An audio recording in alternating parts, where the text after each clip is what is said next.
have a question. What is your favorite song and how do you connect with it? Is it when you fell in love or through something really difficult? I'm your host, Tiffany Mason. Now join me as I interview others and we take a walk down memory lane with them. Let's get lost in why that music matters to them. Turn up your radio and let's explore Memories with a Beat. Hello, Podcast Land. Thank you for joining me for another episode of Memories with a Beat. So I know I always say my guest is super special and I'm super excited, but this time, you guys, I have my best friend from high school. Oh my gosh, that person that you have all those memories with, that you went through like those yucky, gross, hard times and like those first heartaches and maybe some experimentation occurred. And so she's just kind of my girl from high school. So it's Amber Cummer all the way from Iowa. Welcome to the show. Hello. Oh, hi. Thank you for having me. This is so exciting. Yes. Oh my gosh, I'm so excited. So while we're recording, Amber and I can see each other and we haven't seen each other in a long time. So it's kind of a treat to the interview just to see each other. Maybe we should do a little dance. Like we could Zoom anytime. Just like old times. Yeah. I don't know why we don't just Zoom anytime, but you know. I know. Life. Yeah. Right. Life. Does anybody else have that experience where like you have a best friend, you can talk to them anytime you want, you can see them on Facebook for whatever reason, you don't reach out to them?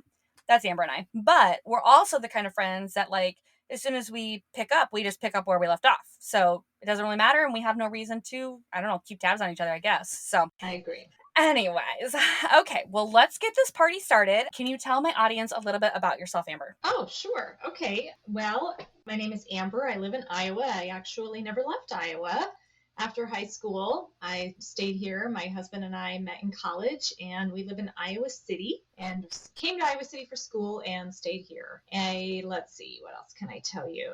I have 2 kids, and they are, let's see, how old are they now? 7 and 10, and they frequently kick my ass. So it's kind of life. You know, and I have a new puppy. Which is also kicking your butt. Yep, he's definitely distracting me at this moment. I'm not going to lie. That's okay. And let's see, I run a business called Agent Contract Services, which is so not a sexy name, but it just tries to tell you what it is. And I work with real estate agents, mostly in the Washington, D.C., Maryland, and Virginia area. I have a business partner, and we've been doing that for over 3 years. And I love it. I have worked from home since 2006. So for me, this whole COVID thing of everybody working at home has actually been very, well, it's made everybody understand why I sent my kids to daycare when they were babies, because now they understand why I did that. I remember when you were pregnant and you were telling me you were going to work from home and I was like, oh, that's funny. That's not going to work. Yeah. But, you know, I mean, everybody has to figure that out for themselves, just like how your kids have to figure things out for themselves. It's the same thing. You can try to, you know, caution a friend or caution your children, but sometimes they just don't listen and then they just find out and that's okay too. This is true. We have to self-discover. And can you share with my audience what song did you choose for us? And I want you to say it what you think it is. Okay. And I chose this song for a reason, just because I was talking to you. And of course, whenever you and I talk, we reminisce a little bit about high school. How could we not? Yeah. You know, we had such a connection during that time. But I chose the song by Green Day, Time of Your Life. Okay, and so I always try to look up the songs and like get the lyrics and get familiar with the song and refresh myself. And so I was like, that's not the name of the song. Because I kept looking and it wasn't coming up. And then finally one of the quote unquote hits came up and it said Good Riddance. And then in parentheses, it said Time of Your Life. And I was like, oh, so I wonder how many people in my audience, if I say Green Day, Time of Your Life, you probably know it. But if I say Green Day, Good Riddance, you may not know it. So I thought it was important to point out for everyone who is listening. This is true. So I learned this myself. Although when you said it, I was like, oh yeah, that actually makes sense. I think that's correct. But I think most people just think of it as Time of Your Life because it doesn't actually say Good Riddance anywhere in the lyrics. So yeah, right. I mean, most of us think like whatever the most popular part of the chorus is, that's the name of the song. So let's dive into the song.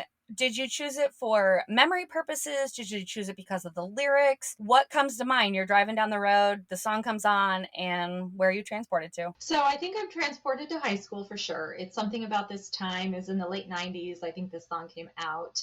And I think there was something in our senior year that they played this maybe during like some sort of slideshow or graduation or something, which I think everybody kind of did at the time. But there's just something about Green Day, about the band that his voice and the sound of it just kind of takes me right back to that time. They were so good, you guys. They were fun. Yeah. They even played at one of our high school dances. They did. Yeah, they were really into like Green Day and Bush and all those bands around that same time. And you were right. It was late 90s. It came out in 1997. We graduated in 98. So it would make sense that this kind of sticks with you and brings you back. It does. Yeah. Oh my gosh. Speaking of singing, how about show choir? Thought maybe we would dive into show choir a little bit. Pretty much all my memories, my best memories of high school are revolving around show choir, theater, anything around the arts. That was like my circle. That was my people. And you were part of that for sure. Those are my best memories. I had so much fun in show choir, you know, hopping all around the state, going to competitions, wearing really scratchy, uncomfortable sequin dresses that were totally handmade. I mean, show choir is a completely different animal than it was then. But like, you know, we put Urbandale on the map with show choir. So how interesting is this, right? So interestingly enough, I have a really good friend here in town and she's from Jefferson City, Missouri. Oh my God. I was like, dude, we would try to take you guys down in show choir. I think it's kind of dorky, but funny that like that was our life and we absolutely loved it. And it was kind of like cool in our school. It wasn't like you guys are total dorks and oh my gosh, whatever, we're going to make fun of you and pick on you. It was like, wow, these guys are kind of legit because we were winning a lot of awards. I remember the first competition where we actually like won big and it was sort of euphoric. I mean, we had such a great experience. It was so much fun. I don't know. I can't say enough about all the wonderful memories. And I may or may not be pushing my kids into music just because of all those great memories I had. I'm like, you got to be in show choir. It's the best. I don't think they even have show choir down here. I've never heard anybody talk about it. So I'm in Florida for people that don't know. I have not heard of it. I haven't heard of any like competitions or did you check out the show choir team or nothing like that. So I don't really know. I remember feeling so honored to be like in all of your guys' presence. You know, I mean, I always envied your guys' voices. Like you and Chris Montine and even Fuller. And I'm trying to think, Jenny Rissman, Jenny Nielsen, just the whole crew, Nate. Oh my gosh, everybody sang so good. And I remember just being like, don't screw this up. I dated Fuller the whole time, so there was always some show choir drama with me and being jealous of Fuller and what was going on with him. And so I just think that that's so funny whenever I think back to that. And I also think like, what a waste of time. I've told my kids so many times, like you have your whole life to be responsible to somebody. Don't be responsible to anybody in high school. Just do your thing, figure out who you are, and don't worry about relationships. You know, they come later. It's true. It's such a hard time. I mean, it's a tricky time for anybody. You're kind of figuring out who you are just a little tiny bit. And having outlets like show choir, I think, is actually what gives you some foundational elements of your life. I was not a sports kid. I dabbled in early sports in like junior high and stuff. And it was like, that's not for me, which it's still not for me. My kids to this day think it's hilarious when I like try to catch a ball and they're like, is dad around if I catch like this? But they know like, hey, if we got to tackle something music wise, like I got you. Mom's got it. Mom's got this. Yeah. Oh my gosh, that's so funny. Okay, so I know we both pulled up the lyrics. I love this guy's voice. I don't know. Do you know what the lead singer's name is? Billy Joe Armstrong. That's his name. He has a very unique voice for sure. It's beautiful. Yeah, good tonality. Good tonality. He hits all the notes like totally right on, not sharp or flat. Tiffany and I do this when we chat. Like suddenly we turn into Valley Girls. I don't know how that ever started because I don't talk that way in my life ever. But you and I get on the phone and I'm like, all right, girl. We're actually only Valley Girl friends. So, I mean, maybe that's what it's talking about. I don't know. Whatever. But I think it is a nostalgic song, really in lyrics as well as I always talk a lot to a lot of my guests how music is very much like scent. You hear the song and you're instantly transported to your wedding day or you're instantly transported to that day when that person picked on you or you got that bad news or you got that good news or whatever. And this is for me too one of those songs where I hear it and I'm like, oh God, I can remember I had a celebrity. What were you driving at the time? I had a Chevy Cavalier. Heck yeah. And I put little like flower stickers on the back window because I thought that was amazing. I think some people called it like some sort of flower power mobile. I think so. Yes. Do you remember that? Did you have a wrap on your steering wheel as well? I don't remember. I don't recall this. But I thought that little Chevy Cavalier was amazing. And then later I drove my parents' old Ford Taurus, and I was like, oh man, because my brother left for the East Coast, and so he took the Chevy Cavalier. And I'm like, what? But then again, I got another new car out of it, so that was fine. It all worked out. What was the little dilemma with the car with your parents? I think that they just kept using it kind of as a bargaining piece, right? Yes, the car was definitely always something for me in high school. I had to get good grades, and if I got good grades, which was not a problem for me, but then they would pay for my car insurance. Yeah, it was like a little carrot. I didn't need that carrot, but somehow that seemed to be important. I don't know, that worked, I guess. When you're in high school, you're like, insurance? Like, why do I need insurance? That's so stupid. Nothing's going to happen to me. And then later, when I was a senior and things were maybe a little bit rocky at home during my senior year, there was definitely some debating back and forth about what to do about my car, whether I could have the car or not have the car. At the end of the day, I ended up keeping the car. I think they wanted me to graduate, so they knew I kind of needed wheels to get to school. Although I do remember, because Tiffany and I lived together for a little while when I was a senior. I lived at your place. Yep. Your mom was so gracious to let me live with you guys during that time. And I have all these really funny memories of her. I'll share that in a second. But one of the funny things about the car, I remember leaving your apartment, and in order to get to school, you had to like drive all the way around. Do you remember that? Yes. You had to leave the parking lot and you had to go all the way around, and it took forever. So I was just really smart, and they should not have let me have the car, really, because I was like, why would I drive all the way around when I just have to jump up this curb Duh. and drive across the grass median, and then I get straight to school in 2 seconds. It's so much more time effective. It's way more time effective. So to this day, if I ever drive over there, I'm like, oh yeah, that was my road. I don't know how everybody else got to school. Well, I don't bring up the car to put you on the spot. More so just that I know everybody in high school either was that kid or had a friend that was going through the same stuff. So it's so true. Yeah, Shirley and Ellen did a great job. They were trying to teach you, and I was really close to you, and so I'm sure I gleaned something from them as well. But I just remember that being such a huge thing, like something with your parents in the car again. Always. Well, you're in high school, you got to have wheels, you know, and then I had to have wheels because you got to blare your music. I mean, that's definitely one of these things that were playing in the background. All these songs from the 90s, you know, make me go back to thinking about that time when you're driving along in your car and you're listening to these bands and really loud, crazy music and stuff that I even listen to this day. And I'm like, oh my gosh, it was transported right back. You know, another thing, I think that you have probably more or better memories to some of these songs, because I was thinking about it, you know, and I'm like, God, I was so into my boyfriend that you ended up like having to get other friends, you know, because I mean, we were like super tight for quite a while, many, many years. Mm-hmm. And then we had like a little lull in there. And it was really because we've all had that friend that just dives so hard into their boyfriend and cannot figure out that there's a whole other world going on. And that was definitely me. And so you had these other friends. I remember being so jealous when you would like go and hang out with Kyle Moss and his whole group, or when you were dating Zach McCune at the time, you know, and I'm like, man, she had so many more high school experiences than I did because I was so busy, so googly eyed over a boy. Hate that about myself. I have 2 regrets in life, and I've had plenty of things go wrong and bad and made poor choices, but I only regret 2 things. One is having a boyfriend, and it's not the boyfriend that I had. It's just period that I had a boyfriend all through high school, and then moving away from my really good friend in Chicago. So that's just something I just can't get over, and I can't harp on my kids enough, just because even like having this conversation right now, so I kick myself. We could have had so many more amazing, fabulous times, but I just had to see what that boyfriend was doing. That's okay. I mean, everybody has those experiences. And it's so funny that you say that, because I don't necessarily remember you being gone. I mean, I do. I know that that's kind of where your headspace was, but you were also really a present kind of person. You were always present. So it's like, if we were in show choir, we were like talking about show choir. We were doing show choir. When you were off with the boyfriend, but I was the same way. I mean, I know that's maybe not to that extent as you, but I remember I was always spending time with boyfriends too. I mean, that's really was the forefront of my mind. How can I get time with the boyfriends, and how can I make it as scandalous as possible? Like, you know, get out in the middle of the night. Like, let's just Let's break all the rules. Yeah. Well, I remember one night telling my parents that I was spending the night with you and I really was spending the night with my boyfriend. So, Yes.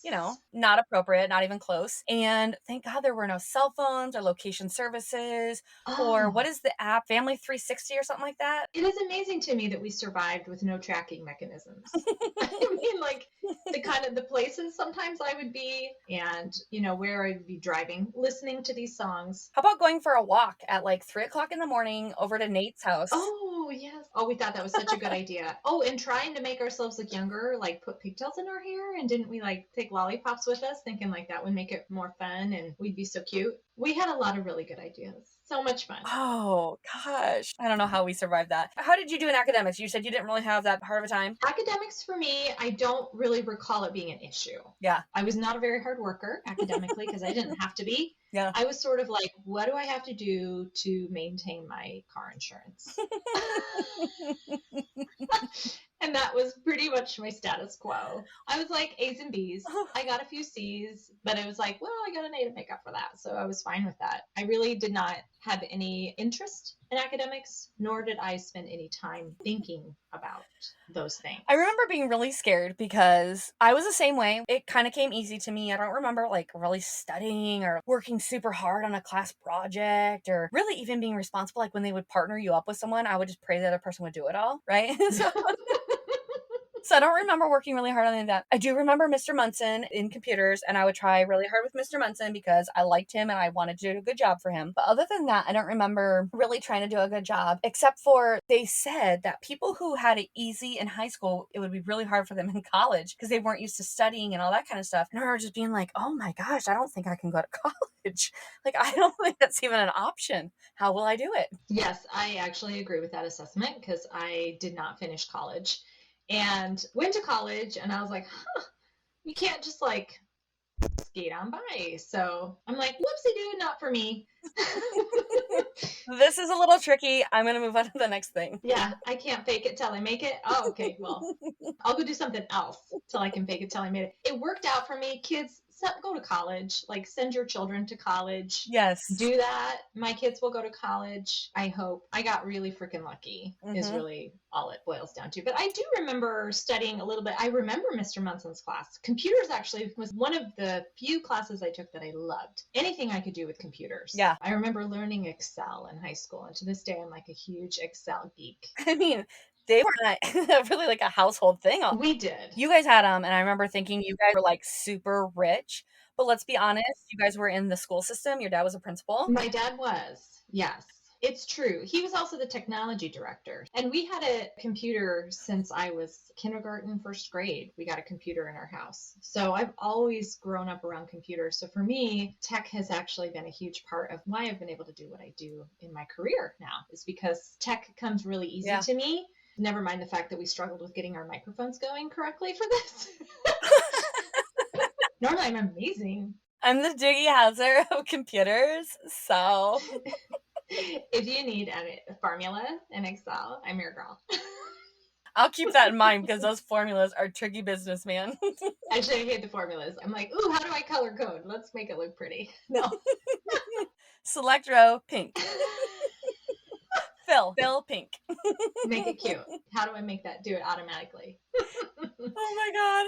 Okay, let's turn to the lyrics just a little bit and dive into them because I do feel like they are, as much as you pick the song for the memories, I feel like the words are speaking to me as well. So another turning point, a fork stuck in the road, time grabs you by the wrist and directs you where to go. And I would say that that's really true. Like, completely. Time goes so fast and you're trying to keep up and it's really dictating what's going on in your world. I would agree with that. Definitely the end of high school too is a turning point. I mean, that's when you're like looking toward your future.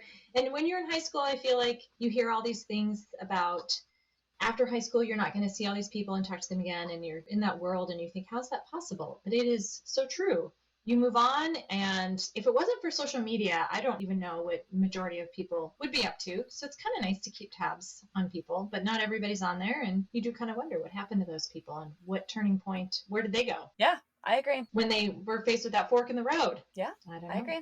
Okay, so make the best of this test and don't ask why. It's not a question, but a lesson learned in time. Amen. I think if we spent all of our time trying to figure out, everyone's like, oh, everything happens for a reason. And I think that that's really true. But also, I feel like a lot of people do question things or whatever, but I just take everything so face value. Like how you're saying, like being present. I just try not to overthink a lot of things, I guess. And maybe it's ignorance is bliss. I don't really know, but you just learn it in time. It comes to you in time. Like, oh, now it makes sense. Now I know why I've always been in Iowa so that I can, X, Y, or Z. Or now I know why I didn't go to college so that I could find my husband. Or I don't really know, but I think that that's very true, that it's just a lesson learned in time. I would agree. I think we just need to remember to move on, stay present in your life and take the best of this test and don't ask why. Yeah. And I think that that's really hard sometimes for people, just to kind of keep on trudging on and accepting life for what it has to give you. But I'm a firm believer in you're going to make your life be what you want it to be. And you also can't just like stand back and like wait for things to happen. Had I done that, I wouldn't even be where I am now, like running my own business and stuff. That wouldn't have just like happened to me had I not decided and make a conscious decision to work really hard. Well, I feel like everything that anybody says all the time, I am always in my head, like some song always comes to head. And so listening to you say that, I was thinking, I think it's Frank Sinatra, but he's like, you gotta accentuate the positive. It's true. You gotta focus on the best parts and, figure it out from there. That's right. Then it goes on to say, it's something unpredictable, but in the end, it's right. I hope you had the time of your life. And I think that that's kind of like the feel good part of the song, right? Like we all know that part. And it's true. Like at the end of the day, when it's your time to go, I hope we can all look back and say we had the best time of our life. We did it right. We focused on the positives. We went for it. We took the bull by the horns and took the best pieces and try not to ask why. Try not to question it. I would agree with that. I just think this is one of those songs that no matter where you are in your life or what's happened in your life, it can make people feel nostalgic. I bet you this song is probably used a lot at like any kind of graduation or funerals even. There's any number of like milestones in life that a song like this, I think probably, would give people all the feels. I agree. All the feels. It gives me all the feels. That's for sure. I agree. So take the photographs and still frames in your mind, hang it on the shelf in good health and good time. Tattoos of memories and dead skin on trial. For what it's worth, it was worth all the while. I keep hearing it. For what it's worth, it was worth all the while. Yeah, I know. It's amazing. I find that a lot with the lyrics of the songs. I always want to like start singing them, but my singing days I can only figure it out for like a measure.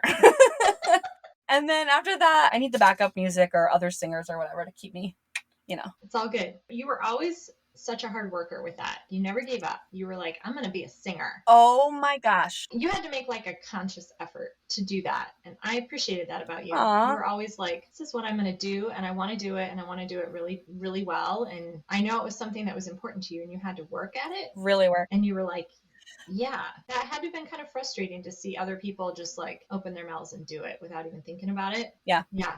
It still is a really sore spot in my brain or whatever, but I feel like this podcast kind of gives me that outlet to like really be around music and encompass music and just be submerged in it. I guess if I can't sing it, at least I can talk about it and I can, figure out how other people connect with it. I just had like a brain explosion moment. You guys, Amber is the most amazing best friend. So Amber is very musically inclined and her family is musically inclined.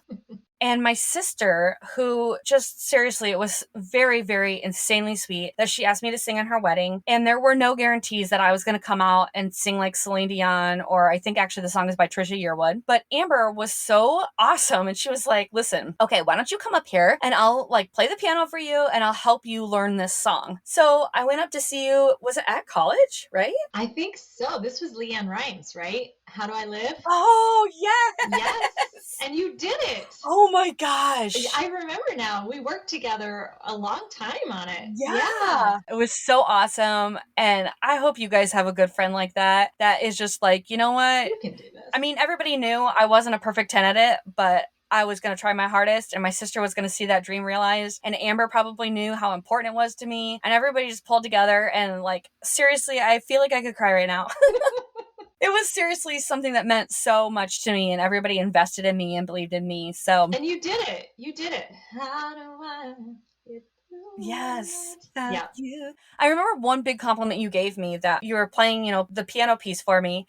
And at one point you could play the music and I would know which part of the song to come in on. And you were like, there, you really have the song now. You know this song. Because if I can play that piece of the music and you know where to come in, which part of the song it's at. And I just remember feeling so accomplished. I did it. I've got this song. I know so much about this song. So isn't it funny how something so important can be forgotten? I mean, that was a really big deal. It was a big deal. Yeah.